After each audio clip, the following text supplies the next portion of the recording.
ঘুম ভেঙে উঠে দেখি এলাকার সব বাচ্চারা বাসায় হাজির হয়েছে। হ্যালো এভরিওয়ান, আসসালামু আলাইকুম, ইটস মি সারিকা।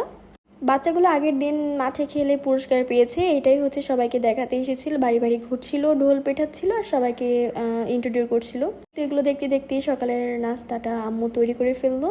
আমি এসে দেখি সকালের নাস্তা কমপ্লিট হয়ে যাচ্ছে। আম্মু রুটি বানিয়ে নিচ্ছিল সবার জন্য। বেশ অনেকগুলো রুটি আম্মু বানাচ্ছিল, সবাই একসাথে খাবো এর জন্য। বাসায় গেস্ট ছিল, আমার আন্টিরা ছিল। এই তো আমার আন্টি হচ্ছে চুলায় রুটি বসিয়ে দিয়েছিল, আরেক চুলায় হচ্ছে ভাজি তৈরি করছিল, আর অন্য পাশ থেকে সবাইকে ডাকাডাকি করছিল নাস্তা খাওয়ার জন্য। এই তো রুটিও প্রায় সবগুলো ভাজা শেষের পর্যায়ে। রুটি ভাজতে ভাজতে আন্টি হচ্ছে সবাইকে ডেকে নিচ্ছিল। এই তো আমি হচ্ছে আমার নাস্তাটা নিয়ে টেবিলে চলে আসলাম। আমি ভাজিতে খাবো না, আমি হচ্ছে ডাল নিয়েছিলাম। খেতে খেতেই হচ্ছে ছাদে চলে গিয়েছিলাম। ছাদে আমার একটা সুন্দর বাগান ছিল, বাগানটা দেখতে গিয়েছিলাম। আসলে আমার গাছগুলো কি হয়েছে সেটা দেখার জন্য গিয়েছিলাম। আমার গাছগুলো কিন্তু খুব সুন্দরভাবে বেড়ে উঠছিল। কিছু করলা ধরেছিল গাছে। আচ্ছা, আম্মু করলা ভাজি করবে, এই জন্য কিছু করলা পেড়ে নিয়েছিলাম।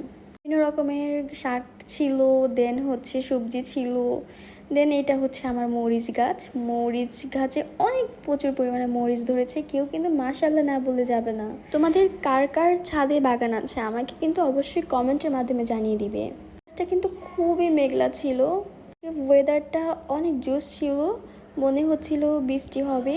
আকাশটা অনেক সুন্দর লাগছিল দেখতে। এই তো বৃষ্টি চলেও এলো বলতে বলতে। বৃষ্টি দেখে মনে হচ্ছিল যদি বৃষ্টির মধ্যে খিচুড়ি খেতে পারতাম তাহলে মনে খুব ভালো হতো।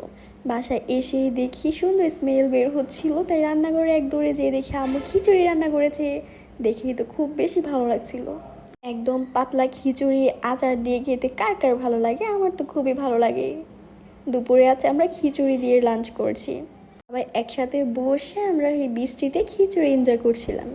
খিচুড়ি খেতে খেতে আমার ভিডিওটি শেষ করলাম। Thanks for watching.